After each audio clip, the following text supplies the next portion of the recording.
అదే RTV app వార్తల్ని క్షణాల్లో చదివే అవకాశం ఉంటుంది. ఒక న్యూస్ పేపర్, ఒక టెలివిజన్ ఛానల్ మీ చేతుల్లో ఎప్పుడూ ఉంటాయి.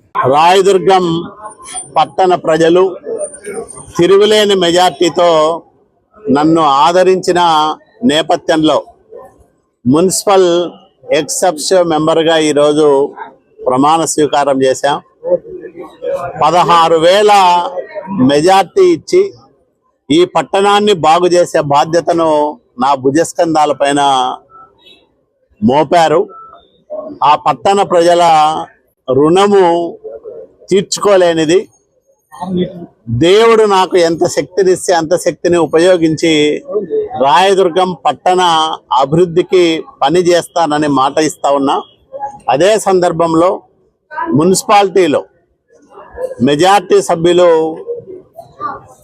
వేరే పార్టీకి సంబంధించిన వాళ్ళు ఉన్నా వాళ్ళందరూ కూడా ప్రజాప్రతినిధులు కాబట్టి వాళ్లకు గౌరవ మర్యాదలు తగ్గకోకుండా చూస్తానని చెప్పా.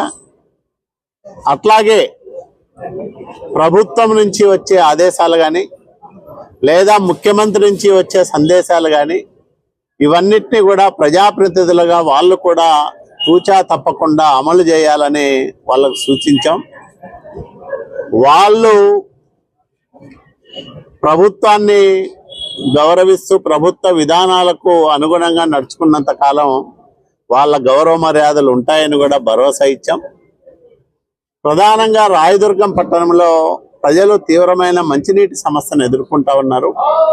దాన్ని పరిష్కరించే దిశగా ఇప్పటికే 2 సార్లు సమావేశాలు పెట్టాం.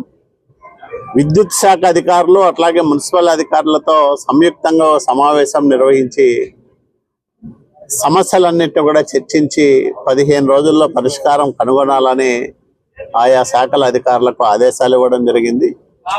రెండోది, ప్రధాన మురుగునీటి వ్యవస్థ సక్రమంగా లేని కారణంగా వర్షం వస్తే నీళ్ళన్నీ కూడా రోడ్ల మీద పొంగి పొరలడం, ఇళ్లలోకి రావడం, షాపుల్లోకి రావడం జరుగుతూ ఉంది.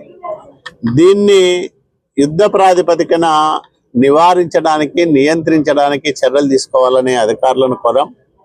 ఎందుకంటే వర్షాకాలం కాబట్టి ఈ వర్షాకాలంలో ఎవరు ఇబ్బంది పడకుండా చూడమని కోరాం. మంచినీళ్లు, మురుగునీటి కాలువ వ్యవస్థలతో పాటు వీధి దీపాల సమస్య కూడా చాలా తీవ్రంగా ఉంది. వాటన్నిటిని పరిష్కరించమని సూచించాం. ప్రభుత్వం నుంచి మున్సిపాలిటీకి ప్రత్యేకంగా నిధులు తీసుకొస్తే తప్ప మున్సిపాలిటీ బతికి బట్టగట్టే పరిస్థితి కల్పించడం లేదు. చిన్న చిన్న పనులకు కూడా మున్సిపాలిటీ దగ్గర డబ్బులు లేవు.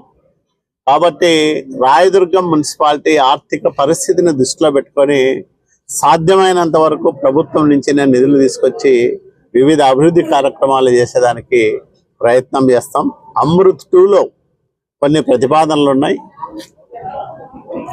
కనేకల్లు రాయదుర్గం మధ్యలో ఉండే ప్రధానమైన పైప్ లైన్ను మార్చాలనే ఒక ప్రతిపాదన ఉంది.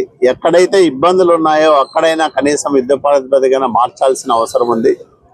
దాంతోపాటు పట్టణంలో కనీసం 3 నీళ్ల ట్యాంకులు నిర్మించాల్సిన అవసరం ఉంది.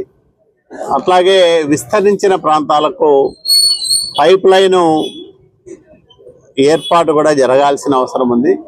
ఇవన్నీ దశల వారీగా అమలు చేసి రాయదుర్గం పట్టణ ప్రజల అవసరాలు తీర్చడంతో పాటు రాయదుర్గం ఏ అభివృద్ధి చెందిన పట్టణానికి, నగరానికి తీసుకోదనే విధంగా వచ్చే 5 సంవత్సరాల కాలంలో రాయదుర్గాన్ని అన్ని విభాగాల్లోనూ అభివృద్ధి చేసి చూపిస్తామని కూడా నేను మనవి చేస్తా ఉన్నాను.